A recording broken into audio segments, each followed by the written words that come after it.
All right, we got big running back news. Oh, is it big running back news? It's going to screw over some fantasy managers when Le'Veon Bell ends up on a new team. And should you be adding LaMichael Pirine or Frank Gore? And we're going to tell you who to buy low on, who to sell high. Talk about some players that are rostered in basically every league, but fantasy managers aren't sure if they should start them or not. Adam Azer with Heath Cummings and Ben Schrager. And if you're watching on YouTube, youtube.com/fantasyfootballtoday, we are apparently getting ready for like the Chiefs game that's not happening on Thursday because we're team red today. It's weird. We're color coordinated and it's making me uncomfortable. It's really uncomfortable for me because I've been streaming Handmaid's Tale with my wife. And so it's I don't know what that is. I feel super strange. Is that what they call it these days? Yeah, that's so that's a good start to the show, guys. Hi, Ben. Hey, we're rocking Alabama Crimson Tide colors, maybe. Let's start over. Waivers ran last night. Did you guys chase Claypool? I didn't see. I did not. I don't even think I put any bids on him because I knew I wasn't going to get him. My $10 bids did not work. I've got an ethical question for you.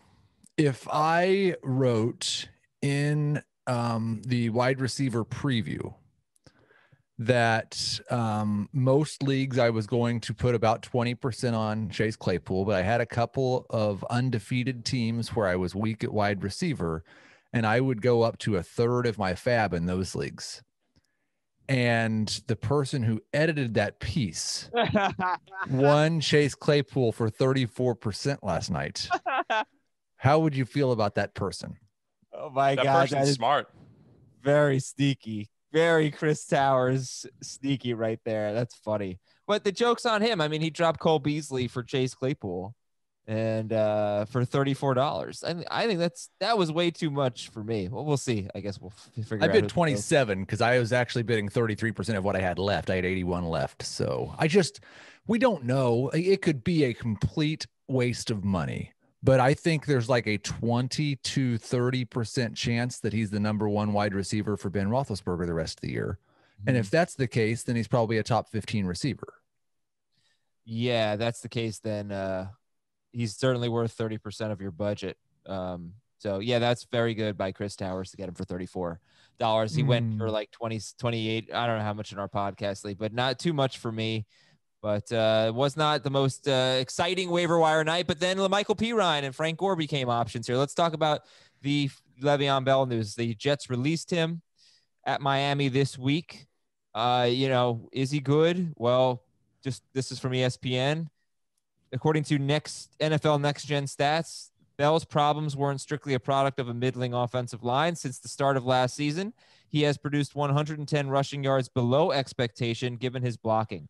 The fourth worst mark in the league behind Devonta Freeman, Peyton Barber, and Todd Gurley.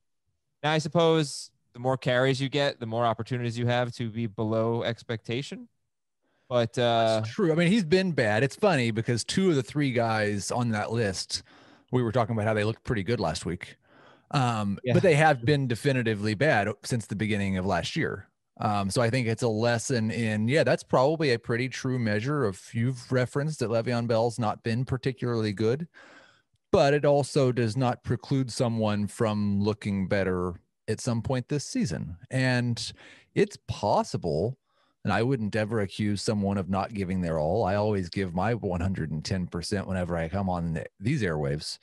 It's possible that playing for the New York Football Jets and being coached by Adam Gase, Le'Veon Bell didn't give 110%. Maybe it was only 105%. Maybe that extra 5% will push him over the top when the walrus comes calling. Well, do you think Le'Veon Bell will end up having more fantasy value than either Frank Gore or LaMichael Pirine? I think the odds are yes, because I think Gore will dominate carries and not do much with them, and Pirine could have a role, and if he has a role, he could grow it into a big role, and it could be great, but that's all a could. I think if Le'Veon goes somewhere where he can catch passes, he can be a high floor flex play, but he needs to be somewhere, I think, like Chicago, where they're actually going to throw the ball to him. I would rank them Le'Veon, Pirine, Gore. I agree with that. Okay. So if you're making a waiver claim, you're going for Pirine instead of Gore. And it's just on a hope. But like what you're adding you're not going to sit Frank Gore on your bench. What's the purpose of having Frank Gore on your bench? Maybe if his role is the same, there's something to be said for having 60 yards and a chance to score a touchdown. If his role is the same as it was when Le'Veon Bell missed these last 3 games, Gore was like getting 15-ish carries and not doing much with them.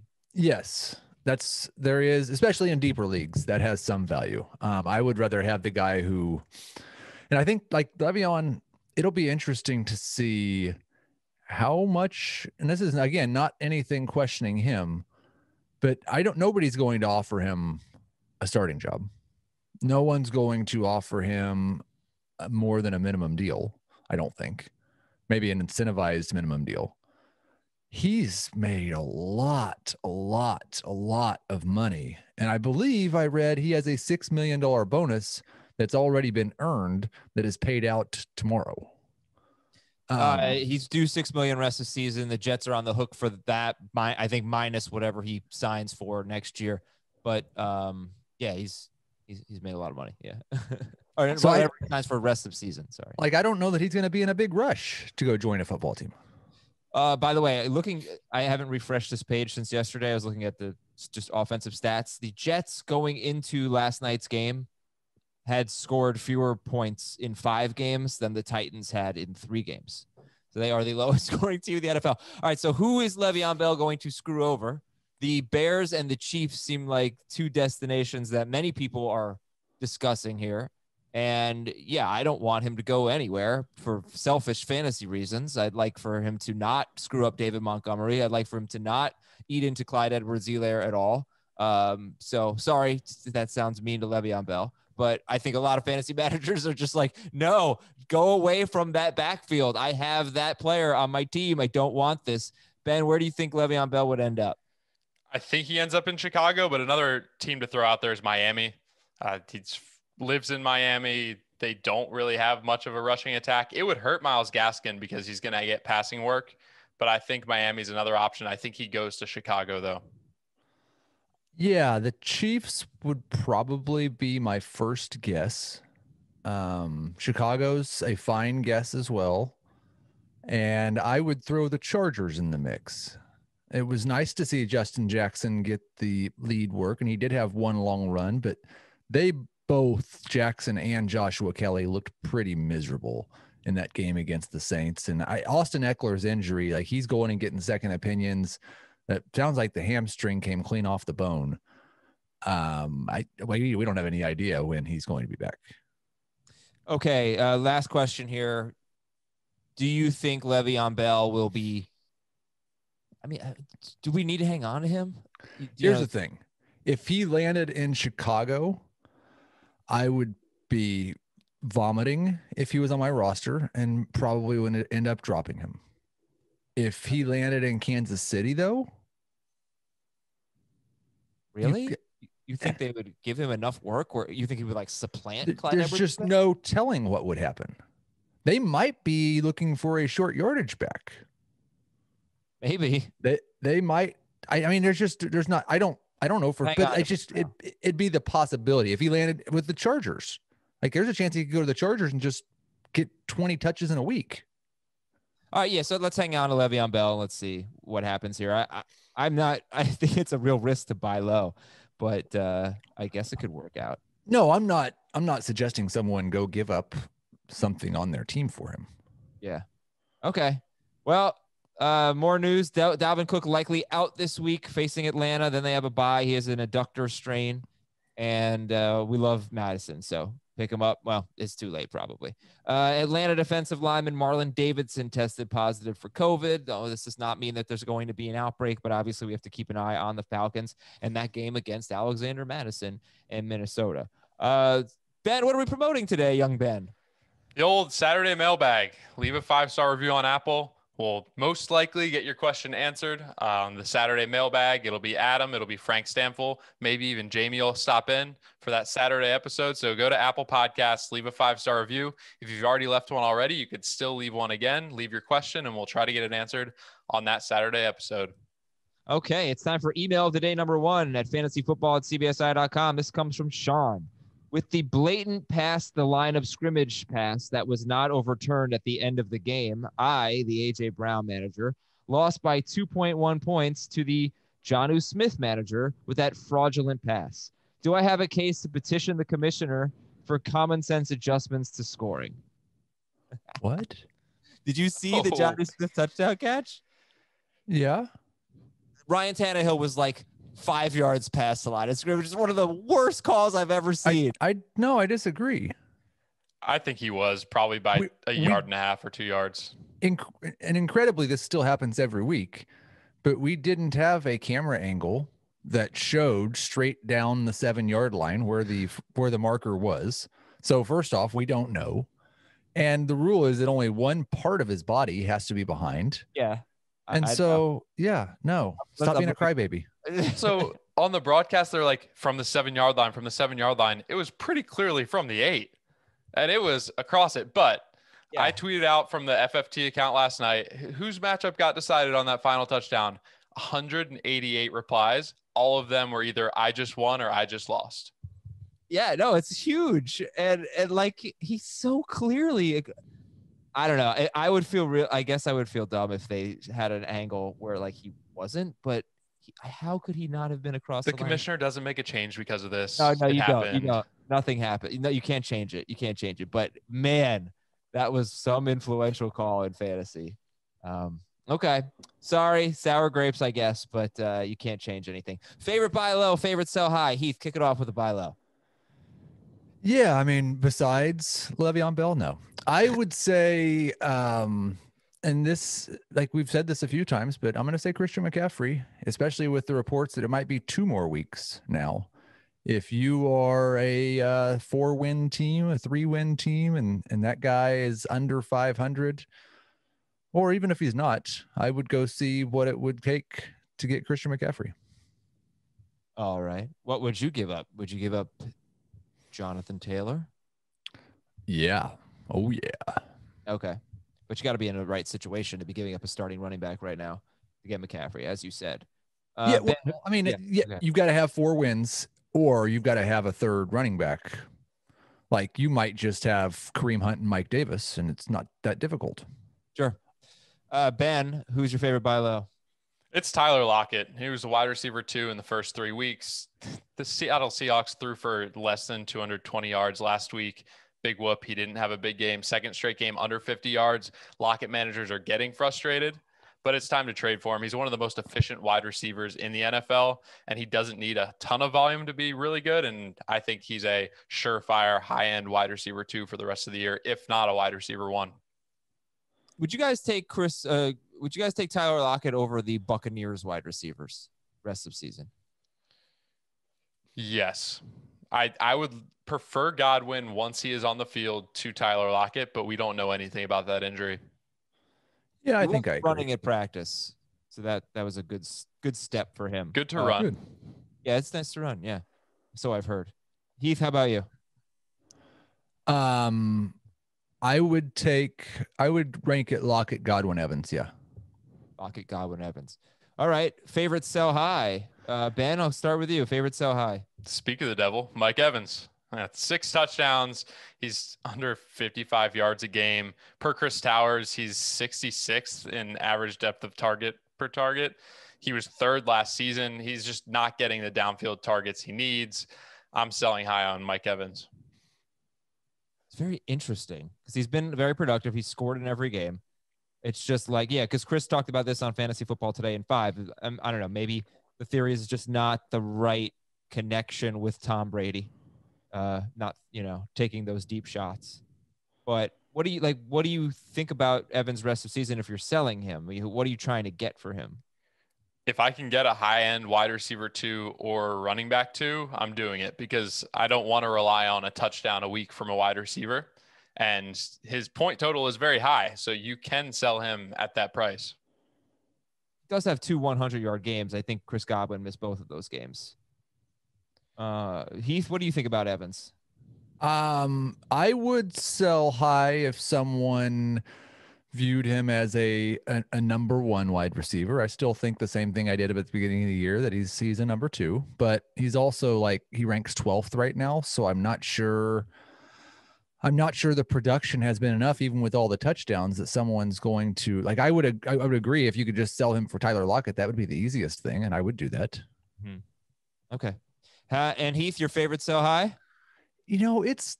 This is like one of the weirdest times that I can remember for finding sell highs. I don't love it at all.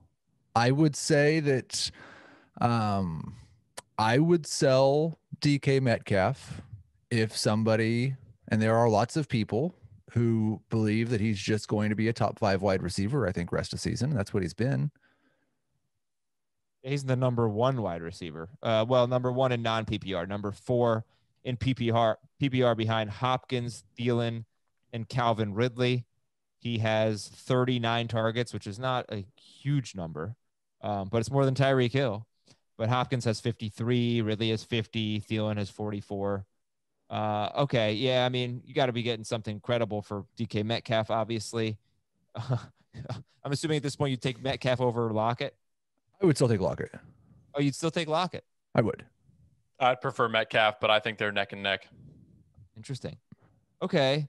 Yeah, so I guess we'll have more. Well, let's just do more now. Ben had some good sell highs. Kenyan Drake. Yeah, so I had Kenyan Drake and Brandon Cooks. They're not sell highs, but they're guys I want to trade. Kenyan Drake ran terribly, found the end zone though. He has 6 targets all year. Like, come on, he was a target monster last year when he went to Arizona. If you can get anything for Kenyan Drake in terms of a wide receiver 3 or running back 3, I'm doing it in a second. You could potentially a running back 3. Wait, what does that mean? Like a running back? You're someone in the 20 to 30 range on our weekly rankings. You'd give up Kenyan Drake for that? Okay, Darrell Henderson. That's the guy that's in our 24 to 30 range. Do that. I don't want Kenyan Drake. I understand, but you got to get more. You're not really selling high if you're getting an RB3. It's like a kind of start. If you're selling high on Kenyan Drake, you have to get a guy that you feel like you're going to start every week. Because Drake's still dominating carries. I had mentioned on Sunday's show that I felt like he was bouncing outside too much. And when he finally started to run up the middle, he had success. 3 runs in a row. One of them was a touchdown.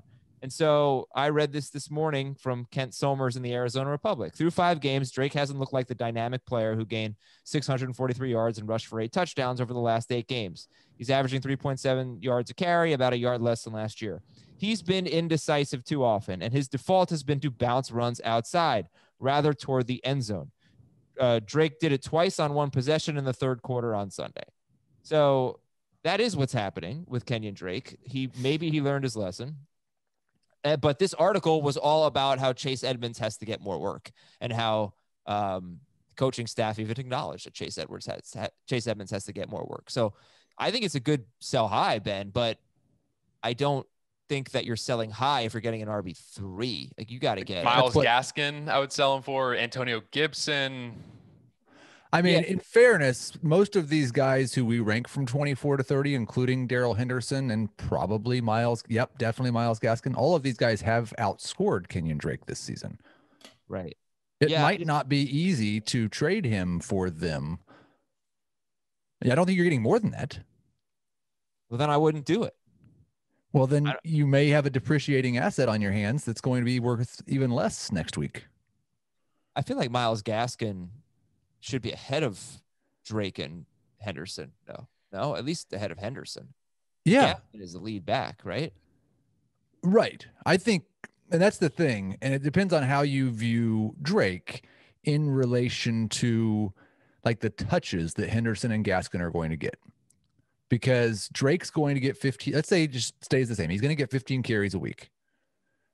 He's going to struggle with red zone work because of Kyler Murray, and Chase Edmonds is going to take the passing downs work. Well, right. Darrell Henderson's even in this timeshare, because the Rams are now the most run-heavy team in the NFL, is going to get close to 15 touches a week. And seems like he might get more red zone work than Kenyan Drake. Or do you think they start going to Cam Akers more?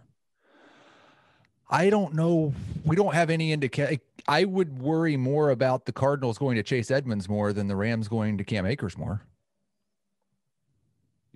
Yes. Chase Edmonds has earned touches. Right.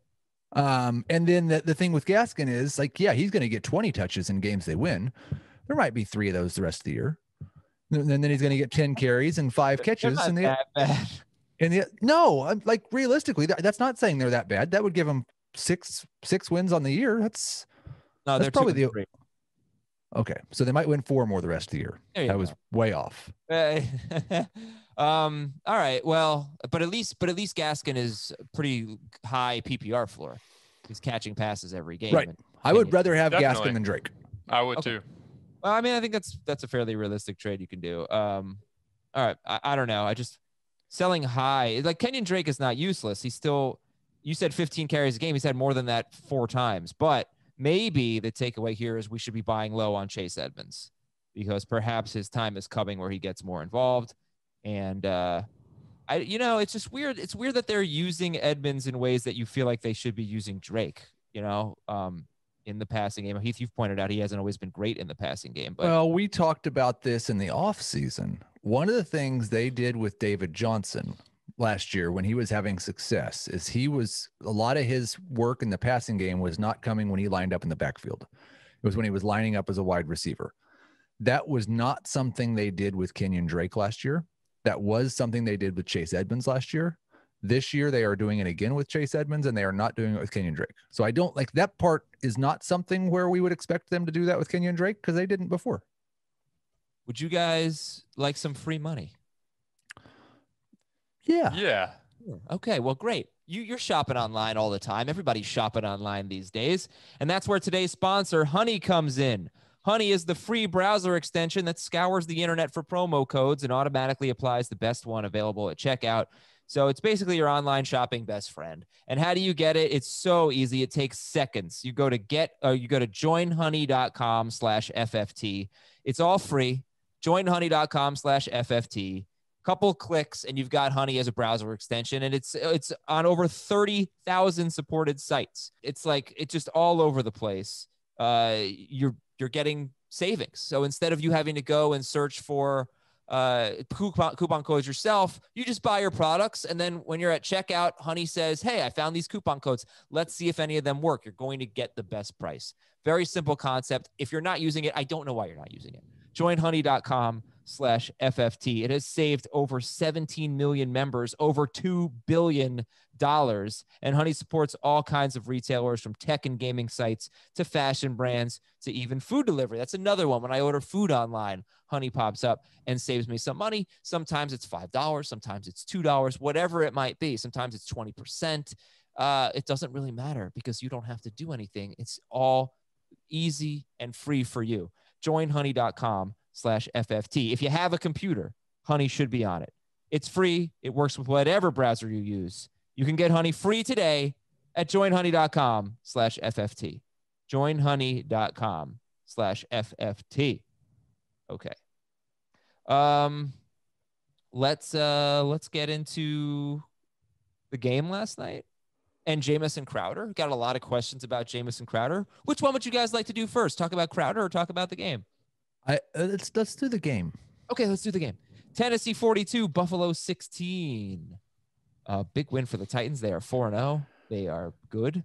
I'm not somebody who really likes Halloween, and we've received some emails already this year about that again, but I can still appreciate Josh Allen getting into the spirit of the season and turning back into a pumpkin. He wasn't that bad. He saw some ghosts last night for sure. He wasn't that good, but he wasn't that bad. It was just a joke that I thought of this morning, and so I had to do it. And people will be mad at me now, but yeah. Day number 2, actually, Heath is from Tim in New Orleans. Can we revisit Heath's disdain for Halloween? What happened to Heath as a child that makes him so extra curmudgeonly toward this fantastic holiday? There's nothing fantastic about it at all. Did you like Halloween when you were growing up? I guess. I don't have any great or terrible Halloween memories. Yeah. Are you thrilled this year that you don't have to like put any candy out or anything like that? Go trick or treat? I don't ever put any candy out, Adam. I turn my porch light off. Yeah. And I lock the door. Lock the door. Well, they're gonna come in. Where's candy? Keep your front door locked. The heathens. There's no telling what they'll do. You've got costumes on. I don't understand. Like, what about when your kids are really little? Yeah, that was the worst. Those were the worst years of Halloween. What do you mean? Are you kidding? I am going to take my child, who's not even old enough to eat candy yet, around the neighborhood and show them what this child looks like dressed up in clothes that are not theirs, so that they can give candy to my child, which is really terrible for them and will form bad habits and probably make them go to the dentist. Oh, heaven forbid. Like, go to the dentist and feel pain. I'm sorry. Like, there's just nothing good about it at all. Oh, I'm so excited to dress up my son this year. Get like a little Superman costume on. You can do that right now if you would like. You don't have to wait for 2 more weeks. You just dress him up tomorrow. Dress him up the next day. I guess I could. All right. Well, Ben, I hope you don't take Heath's advice on Halloween when you have kids. No, Halloween's the best. No way. Wonderful. It's on a Saturday this year. That's awesome. Except nobody's going to be doing anything. Okay. So anyway, give me your thoughts on Josh Allen with 19 fantasy points, his worst game of the year by far. Give me your thoughts on Ryan Tannehill, who was still on the waiver wire as of last night in some leagues and shouldn't be because he's scored 35 points. And that's twice in his last 3 games, 34 or 35 fantasy points. Heath, give me your thoughts. Josh Allen missed John Brown a little bit. I thought the Titans confused him a little bit with some of their zone defenses. I continued a trend last night that I don't love. It's kind of the opposite of Kyler Murray. Josh Allen's made a huge leap as a passer. And so I want to clarify, all jokes aside, he is one of the reasons why I am a little bit less making fun of Daniel Jones this year than I would be. Because he looks like a completely different passer, but the rushing has just almost disappeared. And so he just got over 100 yards rushing in that game last night. He's 10th amongst quarterbacks in rushing yards. Yeah. And more than half of them came in week 1. He hasn't had 20 rushing yards in his last 4 games. So that part does concern me just a little bit, because I don't know, as much as he's improved as a passer, I don't know that he's actually going to be a top 3 fantasy quarterback if he's 10th in rushing yards. What about Tannehill, Ben? Is he just a must start, basically? He's not a must start, but he is a quarterback 1, and he has been efficient since the middle of last year. So it was great to see A.J. Brown back healthy. Looked amazing. Jonnu Smith is constantly going to be a red zone target. They have other tight ends too that they use. I really like Tannehill, and he should not be on any waiver wire at all. Jonnu Smith is now in the discussion as the 5th best tight end.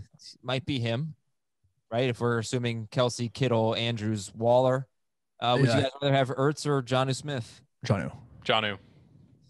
Would you what the heck? This is a bad day for Devin Singletary. I really felt like the Titans kind of dominated up front. And TJ Yeldon was on the field way too much. Yeah, he really was. I mean, they were trailing. So that was part of it. You can't really look at the 7 carries for 52 yards because he had a 34-yard run late in the game. That's TJ Yeldon. And he only had 1 catch. But Singletary, yeah, it was bad game script for him, and he didn't do much. 11 carries for 25 yards, 1 carry for 8 yards. So that was really disappointing. Do you have concerns about Devin Singletary going forward? Oh, I think he didn't run well in a game where they got dominated up front, but he is going to split, whether it's Yeldon or Zach Moss. And I'm more scared when Zach Moss is back, but they showed they're willing to give a whole drive to TJ Yeldon in the first half. And then when they were down, it was a split. Singletary was on the field a lot when they were down, and he was running routes, but so was Yeldon. So Singletary is definitely not an RB2. He's going to split, but he is an efficient runner when there's space to run. Singletary or Drake? Good question. I'll take Drake. I don't like either. I don't have a great feel for it. I guess I would take Singletary in PPR and Drake in non-PPR, but Chase Edmonds is coming for him. How about you, Heath? I don't like either. I think I'd probably take Singletary. Okay. All right. Well, let's talk about Jameson Crowder then. Moving on to our next segment. We got a lot of questions about him. Haven't talked about him enough. Wait, real quick. We should just say, welcome back, AJ Brown. You're awesome still. Ben sort of did say that. I didn't hear him. It was nice to have AJ Brown back. And yes, I welcomed him. Okay, welcome back. I don't have the music anymore, so I'll just sing it. Welcome back, AJ Brown. Jameson Crowder, 22 catches on 33 targets in 3 games. 10 or more targets, 7 to 8 catches each week, 335 yards. He has been over 100 yards every week. He has 2 touchdowns. He has a career high in yards per catch. His yak has been yak.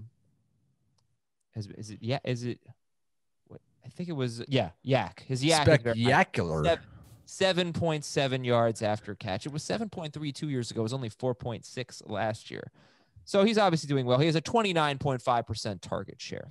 But Jameson Crowder has been, in the 3 games he's played, he's been one of the best wide receivers in football. He is notoriously streaky. I've mentioned it. I have it in my notes if you want to hear it. You probably don't, but he's done this before. I've got 3 times, 2016, 17, and 19, where he had a 3, 4, or 6 game stretch of just awesomeness and followed it up with crappiness immediately after.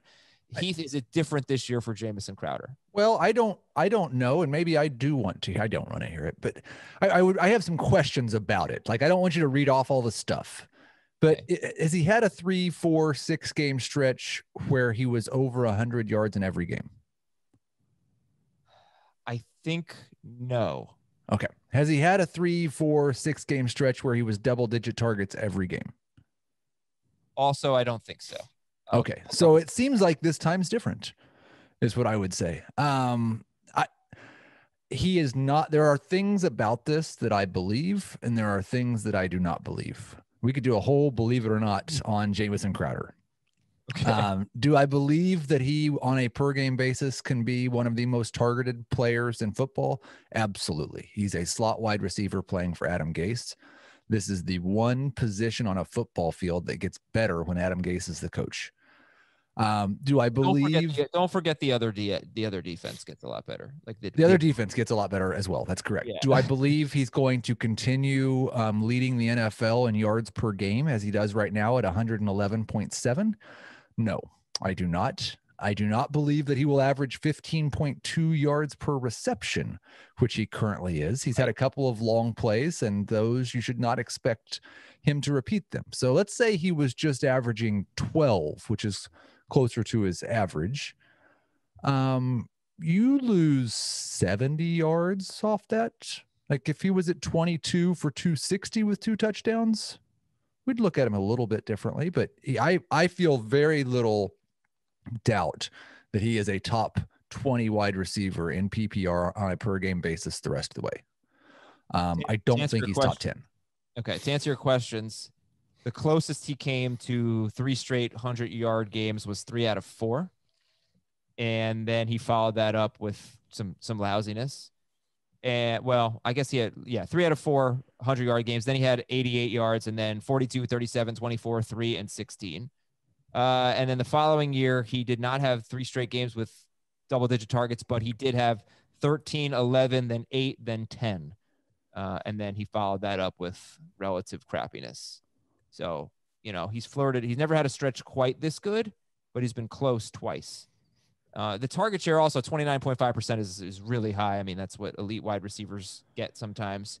Do you think Perryman or Mims coming back could affect Jameson Crowder? They threw the ball 11 times to Jeff Smith last week. And that's definitely a creative player name. I do not believe that they will have a huge, I think he was at 27% in the games that Darnold played last year when he and Darnold were both healthy. He's at 29%. I'd probably guess 27% for the rest of the year. Okay. All right. So don't be so quick to sell Jameson Crowder. Would you rather have Kenyan Drake or Jameson Crowder? Crowder. Yeah, for sure. Let's do some more news and notes. Chris Godwin did some running in practice. The Saints may play their home games at LSU's Tiger Stadium, which is an outdoor venue. They're not allowed to have fans inside. They would be able to have some fans if they played at Tiger Stadium.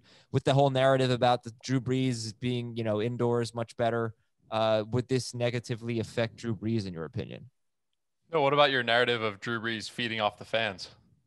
The one that doesn't. That was a joke. I think it would help the Saints. I mean, I don't know if it would help in fantasy, but I don't think it matters at all.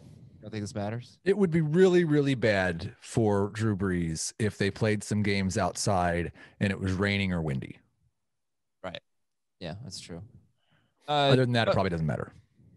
Doug, by the way, Drew Brees a buy low for Ben Schrager. About to talk about that. Doug Peterson said this about Zach Ertz. Quote, obviously, defenses know exactly where he's going to be, and they'll usually put a corner or a safety on him, and will sometimes double him. Keep that in mind. They give him a lot of respect. And within this article here from ESPN, they mentioned that there's been no notable drop-off in his speed, which consistently tops out just shy of 18 miles per hour, according to NFL Next Gen stats. Ertz's separation on routes is about the same as well, 2.79 yards on average when the ball arrives this season compared to 2.70 in 2019. So in terms of speed and separating from defenders, no drop-off for Zach Ertz this year, according to Next Gen stats per ESPN. The one thing they did say is his yards after catch, his yak has gone way down. I don't know what to make of this, but people want to know what the heck is going on with Zach Ertz. And Ben, what is your take? You can't drop him, but Wentz has no time to throw, and Ertz is not the guy who's open, and Ertz is not the guy who's downfield for Wentz to just heave it up to. So it's tough. You're probably starting him, but I'll start Robert Tonyan over him, Gesicki, definitely Jonnu Smith. So that you hopefully have better options, but you can't sell Zach Ertz, and I don't want to buy him either because I have doubts in his future for this year. He could be terrible for the rest of the year. I don't like doing this when Dave's not here. Because he was responsible for helping create it. But this is 100% Joe Boo game for Zach Ertz this week. And I do think because it's Baltimore this week, and then after that, it's I think the Giants. Baltimore's been really bad against tight ends, right? You know what? You are right about that. The other thing I will say, kind of to Ben's point, Carson Wentz the 2 years prior was around 8 intended air yards per attempt. He's over 9 this year. Down the field is Zach Ertz certainly doesn't have time to get down the field. And he doesn't go there anyway. So there's too many downfield shots. Okay. So who's tight end 5? He looks at Zach Ertz and he sees he's not open. He's like, Fulgham. Who's tight end 5 right now? Jonnu Smith. All right. Miami lost starting defensive tackle, likely out for the season. I think this might be a rotational player, but lost a defensive tackle. Deontay Johnson limited to begin the week or will be limited to begin the week. And Vita Vea, we knew this from last week, from Thursday night, but Vita Vea, Tampa Bay defensive tackle, out for the season. Be interested to see how big of a drop-off there is. It's one of the best run defenses in the NFL. He's a big part of it. They still have some depth there. They still have some pieces. But we shall see the impact there. All right, back to buy low and sell high. We also have your emails and your Apple Podcast questions and a very weird show because there's no Thursday night preview. Who else are we buying low on? Ben. Joe Mixon is a guy who I want to buy low on because all game long fantasy managers this week were like, oh, this is the bad Joe Mixon again. He can't run. There's no room. Oh, he's not going to score. He played 76% of the snaps, 14 targets in the last 2 games compared to Gio Bernard's 2 targets, whereas Gio was the target leader in the first 3 games. And if I can get him for any RB2 or wide receiver 2, I'm doing it. I'd still want Joe Mixon, but people were frustrated with his usage, and he didn't catch the ball much until they were towards the end of the game, and people were very frustrated with his usage until the end of the game. So I think you can buy low on Joe Mixon. Do you want to wait until after the Colts game? The Colts are 3rd against running backs averaging 3.73 yards per carry. Kareem Hunt, the only running back with more than 63 rushing yards against the Colts, and he didn't exactly light it up. He had 20 carries for 72 yards. Do you want to wait another week? You can. You definitely can. But I think his usage should be about the same against the Colts. I think he will still be involved in the pass game, and he may not be efficient, but I do want a piece of Joe Mixon as soon as possible. I agree wholeheartedly with everything. This might be the most optimistic I've been about Joe Mixon in his NFL career. What if he has, one catch next week and Gio has 3, or this week? That would make me less optimistic, Adam. Yeah. Then I wouldn't want to trade for him. Right. Well, that's the thing. I mean, how do we know that 2 straight games with 6 catches was it's the most targets he's ever had in a 2-game stretch in his career. So that's all we know. It's good. Yeah, and there's been so many calls to get him more involved in the passing game. Ben also says buy low on Terry McLaurin.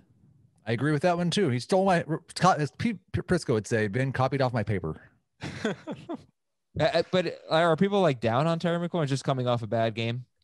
Coming off a bad game, he looked bad with Alex Smith because Alex Smith looked bad. I don't think Alex Smith is going to be the quarterback this week or at all for the rest of the year. I think he is totally fine with Kyle Allen. Look, 7+ targets in the last 6 games for McLaurin. I want Terry McLaurin, and people are down on him, and they're down on that Washington offense as a whole. So I'd love to trade for him right now, and I don't think you could trade for him at this level of price for the rest of the year. The schedule is finally letting up. He has had so many tough cornerback matchups. Giants, Cowboys, bye. Giants, Lions, Bengals, Cowboys. Yes, the Giants have one very good cornerback. He doesn't shadow wide receivers, but it's just so much better now. There's a couple of guys who I don't really want to sell high on, but I do think they are sell highs. It's Jameson Crowder and Robbie Anderson. And I think it's a possibility you could turn one of those guys into Terry McLaurin. Okay. Drew Brees is another guy that Shraggy B wants to buy low. He did not copy this one off my paper. Okay. Oh, not agreeing. He's going into the bye week. I think he is constantly looking for that short slot 6-7 yard pass, and it's not there because Michael Thomas isn't on the field. And then he dumps off to Kamara, and then whoop-de-doo, Kamara either breaks it for a big run or does nothing. He needs Michael Thomas to produce, and I think he's a startable fantasy quarterback when Michael Thomas is back and people are ready to drop him. Here's the thing, my concern. He's scored 21.5 fantasy points per week. He's not been particularly bad. The game has changed. At 21 fantasy points per week is not good anymore. Well, yeah, that's why he's a buy low. No, but I Michael Thomas. I don't think Drew Brees' profile, and I expect the Saints to be a pretty conservative offense, and he doesn't run. And so I don't think his profile is that of more than if the buy low is someone dropped him and you're picking him up. Yeah. I'm in on that. Sure. If it's giving up something at a different position, I just think he's not going to be a difference maker. He was last year, though. I mean, yeah, second half of last year, top 3 quarterback points per game, and he wasn't doing anything more than I expect him to do with Michael Thomas. He didn't have the arm strength last year either. They were throwing a lot more last year, right? Yeah, because they had Michael Thomas. I'm not sure about that. What was he threw? I think he threw 37 times per game last year, which was higher than the previous 2 years. What's he at this year? All over the place, 30, 38, 36, 25, 47. Right. So it's probably about the same. You know what? I was just looking at pass. I'll tell you right now where the Saints rank in pass attempts per game. Dallas, Cincinnati. They are 14th. 35.6 per game. Let's see where they were last year. Sorry, I hope this is exciting for people. They were 15th. 36.2 pass attempts per game. Brees, I think, was a little higher than that. Bridgewater was lower. So right in the middle of the pack again, slightly less than last year. I mean, if you don't see that opportunity for him to be great again, for him to light it up, because Sanders is clicking right now. You got Kamara. I mean, Cook is a good weapon. And then you bring back Michael Thomas. Why not? Why not be awesome again? He's just, I don't know. Well, I would wonder what his and I guess it probably would fare okay. Like his production last year on a per game basis would probably be 6th right now compared to the other quarterbacks. But I think he also did that with an 8% touchdown rate, right? Yeah, I'm not sure. That's That's a me. Yeah, I should I don't know just his look it touchdown up. right off the top of my head. All right. So Drew Brees, a little disagreement there. Heath, any other buy lows? Yeah, I'm sure there are. But Probably. yeah. David Montgomery, are we hesitant to say that now because of the Le'Veon Bell situation? I'm not as concerned about that. I would still buy, like, I guess if you could buy low on him, he didn't give you good yardage, but he scored a touchdown and caught a bunch of passes again. I would be very happy to buy low on David Montgomery. Okay. Chase Edmonds, you can probably get for fairly cheap. Problem with Chase Edmonds is he did score 3 rushing attempts, but he did score. So it does hurt. It seems like everyone who has Chase Edmonds in my leagues is looking at him and seeing the very, very high ceiling and the great possibilities because it was reinforced this week with a touchdown, even though we saw the usage wasn't there on the ground game. I would buy low on Jonathan Taylor. Yeah. I still think he's going to be better than he's been so far. And I made the point. I made the point last week. I'm going to make the point again. If you got a lead running back who's on pace for more than 300 touches and 1,650 yards, but he's just not scoring, that sounds like a buy low to me, and that's Clyde Edwards-Helaire. Yep. You're worried about the Le'Veon Bell situation. I guess I could understand that. But, you know, the workhorse running back for the Chiefs, you got to say he's been unlucky with touchdowns, and he had one called back last week. So is it a buy low in the sense that you're giving up somebody that you have to pay up, but I think there's an opportunity for great production there from Clyde Edwards-Helaire. Do you guys feel like he will get the touchdowns? Do you think that that's just not his role and he's going to suffer? It's still his role. Like, that's the thing. You're not worried because it's not his role. They're giving him those touches. He's just failing. So I would agree with you. I think he's a buy low. I think he'll be better than what he's been so far in terms of fantasy production. I worry a little about the Le'Veon Bell thing. That's mostly just who knows where Le'Veon's going to go. I worry a little that the next short yardage touch is not his. Like, we're getting to the point to where that becomes a concern. Did he fail again this week? Yes, he had a carry from the 2, and it was like a toss right or something, or it was a carry to the right, and he bounced outside and got tackled at the 2. Oh, okay. Well, it wasn't his fault. You see that play? Come on. No chance. Yeah. If we have any sell highs, go for it. I think we gave Kenyan Drake, Mike Evans, Brandon Cooks for Ben. Todd Gurley. Yeah. So Todd Gurley coming off his best game. Yeah, and he's he's currently got more fantasy points than Clyde Edwards-Helaire and Jonathan Taylor, and he's got the name. I don't know what you can get for Todd Gurley. You can't get as much, obviously, in our leagues as you would like to, but I think in a lot of leagues, you see Todd Gurley's name, you see top 10 running back, you see all these touchdowns. I think you might get somebody to pay up for him. All right, I got a bunch of guys here that I want to talk about, and a lot of them fall into this category of they're rostered in a bunch of leagues, but they're not started in a lot of leagues. So obviously there are question marks each week. Ronald Jones will be one of them when Leonard Fournette is truly, healthy, ready to go. But I'm sure he was started in a lot of leagues last week. So just tell me how much you trust them, how you feel about them. Ronald Jones with really pretty good matchups coming up. Green Bay, maybe Las Vegas. And I don't know how good of a matchup that is. Depends on their health, I guess. And the Giants after that.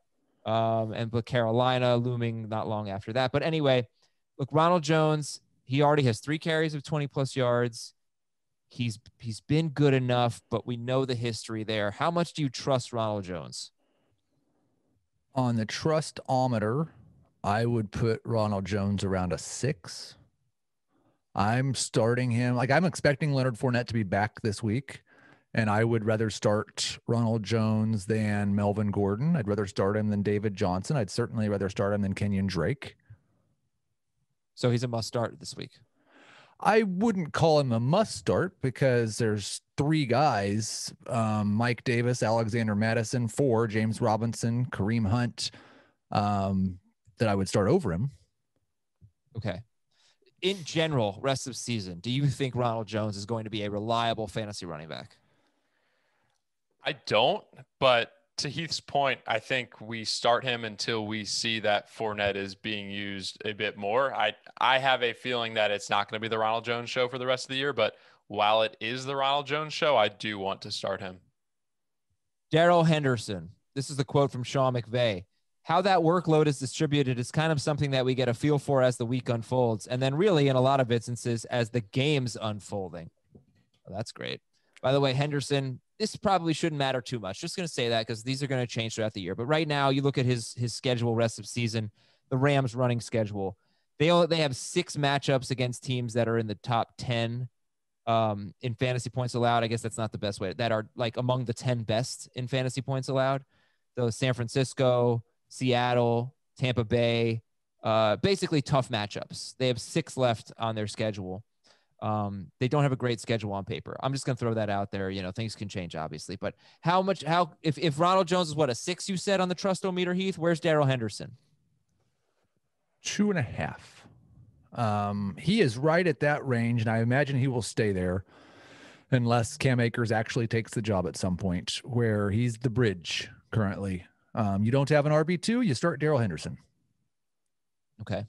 How about Tom Brady, Ben? How confident? Where's Tom Brady on the Trustometer for you? 3. I think Brady can be a barely startable quarterback 1.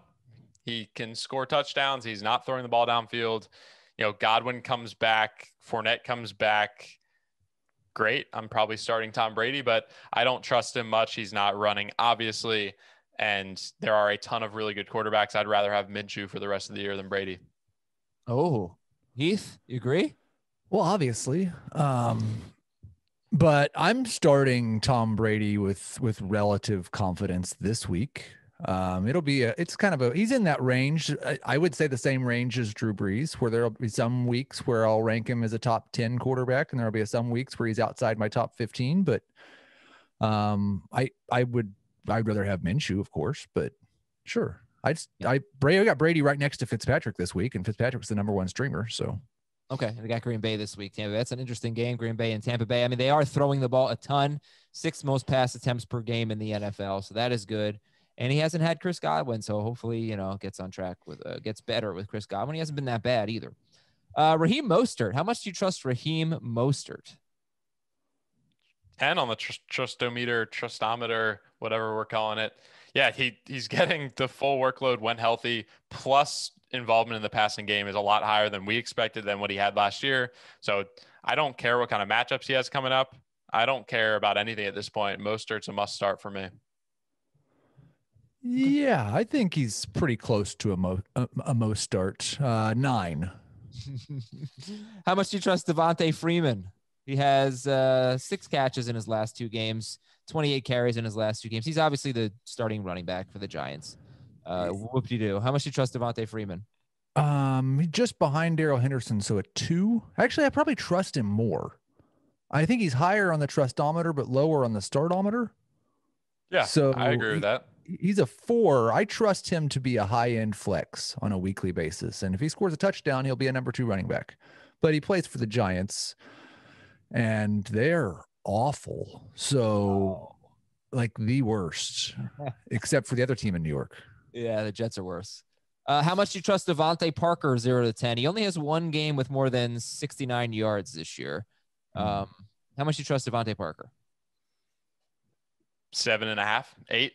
I still trust him. I don't care too much. I'll throw away this past game, but he's still their number 1. Fitzmagic's still going to sling it. And, Preston Williams had a great game this week, but hasn't done much otherwise. So I'm trusting Devonte Parker as a startable wide receiver too. Yeah, 6 to 7. You're probably starting him most weeks. I trust Jameson Crowder more. I trust Robbie Anderson more. But I trust Parker. Would you rather have Crowder and Anderson over Devonte Parker? I would. I'd rather have Anderson, but then Parker than Crowder. That comes down to the the consistency of Parker's targets this year have been a little bit maddening. I think injury has something to do with it, right? He left week 1. This was the week that was weird. He only had 3 targets. Fitzpatrick threw only 28 passes. But he wasn't hurt against Jacksonville, right? He was playing hurt. They were showing it. He was kind of hobbling through the game. And he's always managing to produce, basically. I think he's an outstanding player. He's caught 26 of 32 targets. I'm just concerned about Tua at some point. If you told me Fitzpatrick was going to be the starter rest of the season, I mean, he'd be a 10 for me. I'd start Parker hands down every week. I think he'd be awesome. And I agree with Ben's ranking of Anderson, Parker, Crowder. The Tua thing scares me a little bit, but I don't know. There's not much you can do about that. It's just a guessing game. There's no indication they're going to him anytime soon. Marquise Brown. Marquise Brown's on pace for over 1,000 yards and 115 targets. That's awesome. But, he's been a little up and down. How much do you trust Marquise Brown? 5.5. 4. I think he's not going to get red zone targets, but it doesn't matter for him maybe because he gets big touchdowns or big almost touchdowns. So I think he's kind of in that Will Fuller range. I would trust him more in non-PPR, but in full PPR, I mean, you look at his catch totals, 5, 5, 2, 4, 6. Yeah. And the 6 that he had in week 5 was the second time in his career that he's had more than 5 catches in a game. Right. He's on pace for 70 catches, which is not a lot. 1,021 yards, which will take, and only 3 touchdowns. If he was on, if he had maybe one more touchdown this year, people would be thinking differently. He's had a couple of almost touchdowns. Encouraging, at least in the last 2 games, 86 yards, 77 yards for Marquise Brown. And how much do you trust T.Y. Hilton? What? Well, I'm just picking players who are owned or rostered in a lot of leagues and not started in a lot of leagues. Yeah, he's in a different category from the rest of these guys. T.Y. Hilton, I wrote about this in the wide receiver preview this week. He's the one guy in that group of absolutely awful veteran wide receivers that I don't want to drop. So I agree with you guys that are holding on to him. But this is not someone that we're struggling each week trying to decide whether we start anymore. This is someone that is stashed at the very darkest, deepest corner of our bench where there's no chance that we're taking him off the bench. He doesn't even have his helmet right now. We're just sitting him over there and waiting for him to give us some reason in practice to play him. Okay. And finally, was that reason the 10 targets this week? That was not enough. Phillip Rivers throwing the ball to him does not constitute yet. I mean, he's had opportunities. That's the thing. Like, you know about almost touchdowns. He has one out every week. Multiple pass interferences, a couple of touchdowns dropped. It's not just been a Phillip Rivers' bad thing. In terms of that specific connection, it's mostly been a T.Y. Hilton has been awful thing. Darius Slayton, how much do you trust Darius Slayton? 2 big games, 3 pretty bad ones, 22% target share, Shepard coming back, maybe sometime soon, probably not this week. How much do you trust Darius Slayton? 2. No, I would say 6. 6 until Shepard comes back. Maybe it falls to a 4 once Shepard comes back, but like he's been kind of their only good player. Yeah, I think that's fair to say. He's the only Giant with more than 147 receiving yards in 5 games.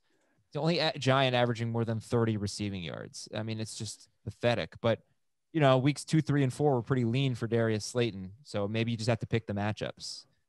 But also, like his weeks 2, 3, and 4 don't look much different than Devonte Parker's bad weeks. Say that. Except that he scored 2 touchdowns in one game instead of spreading those touchdowns out. Like if he would have had the touchdowns in the 50 and 40-yard games and he had 200-yard games and 2 other games with touchdowns, then you'd say, man, Devonte Parker's been pretty good every week. Slayton. Yeah, I think the injuries have had a lot to do with it for Parker, but no, I mean, you're right. The numbers are probably pretty similar right now, right? 365 yards. Let's see what Parker has. 329 yards on 26 catches for Parker and 23 catches for 365 yards for Slayton. So yeah, I mean, the numbers are similar. All right. I want to make sure we read our questions here. Apple Podcast questions. Let's go through these quickly from JS Dale. Grade the trade. Give Mike Evans and Damian Harris. Get Josh Jacobs.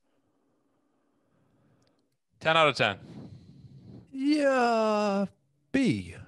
10 out of 10. Wow. Yeah, B. Grade. Okay, from AdVX, grade the trade. Get Devonte Parker and DeAndre Swift. Give my RB4 Melvin Gordon. Give up Gordon, get Parker and Swift. C. B-. From Hopeful Lions fan. I lost Dak Prescott. Give James Robinson for Josh Allen. That's an A. I don't want to do it. Really, I'm in. Well, it just depends on a couple things. I would say in a vacuum, C-. If James Robinson is your fourth running back or even your third running back, and then it gets better. If good quarterbacks are not on your waiver wire, then it gets better. So he actually has the grade's not as good because he has Tannehill, and he has Stafford and Tannehill. He has Kamara. Montgomery. He has Stafford and Tannehill. Yeah, this is now a D. Yeah, it's not as good when you, but I do really believe that if you don't have an elite quarterback, you're in trouble this year. It's going to be hard to win without one. Right. What's difficult to parse is how much more elite for the rest of the year is Josh Allen going to be than Ryan Tannehill and Matthew Stafford. Yeah. Because if we go last 5 games, then it looks like he's going to be a lot more. If we go last 10 games, then it looks like they're kind of the same. Well, I'm not going back to last year. Well, obviously that doesn't even matter anymore. No, it really doesn't. I mean, they're a completely different offense. Well, it matters to Stafford and Tannehill, doesn't it? For Tannehill, it does. Yeah, like Stafford's last it matters 10 games. Them. Yeah. It doesn't matter for Josh Allen, but yeah, I thought that's what you meant. Right. No, it does. Right. Okay. So it matters for Stafford. He was really good.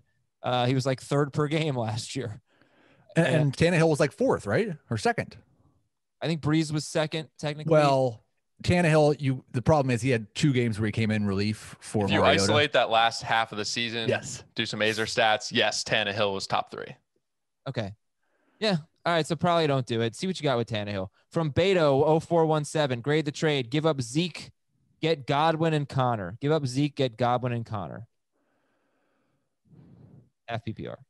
It looks like it's receive Zeke, give Godwin and Connor. Oh, thank you. Give Godwin and Connor, get Zeke. I still don't know. It's still very close and probably depends on your depth. I cannot see. I'm just going to say C just because I can't come to any conclusion. Right. People are like really giving up on James Conner on Twitch. How many James Conner questions did we get last night? What do you mean giving up on? A lot of people are like, should I sell Conner now? Should I trade? They're worried about him. He didn't have a lot of, he didn't have a great game last week. They're worried about him getting injured. They're worried about seeing Anthony McFarland get carries on the opening drive, stuff like that. I'm sensing a lot of fantasy concerns about James Conner. And he's been better than Clyde Edwards-Helaire, than Jonathan Taylor on a per game basis. Just about the same as Mixon, which at the beginning of the year was what we talked about. He's just about the same as Mixon. He's been just about the same as Mixon? Man, Mixon's played 5 games and has 1 game of Mixon. What's that? That's 1 big game of Mixon. I think, season long, I feel like Connor's been more reliable than Mixon. For sure. And if I'm drafting, who are you drafting first, Mixon or Connor, if you're drafting again today? Mixon. But it's really close. I'm probably taking Connor. I had them really close at the beginning of the year. I'd probably take Connor. One more question from Big Mac. Grade the trade. Give Miles Sanders, Mike Evans, and Zach Moss. Sanders, Evans, and Moss. Get McCaffrey and Ridley. Hey. Well, like you're giving up Miles Sanders and maybe not getting McCaffrey for another couple of weeks. So you're cool with that? If you're 3-2, I prefer McCaffrey over Miles Sanders rest of season. Listen, I'm sorry to get to emails today. Appreciate your Apple Podcast questions. I'll try to respond to some emails in my inbox. I have been doing that this morning and last night. So thanks a lot to Ben Schrager and to Heath Cummings. I'm Adam Azer. We've got starter sit for the AFC home games coming up tomorrow on Fantasy Football Today. Want more of the Fantasy Football Today podcast and nonstop year-round fantasy advice? It's simple. Hit the subscribe button and hang with us all throughout the year.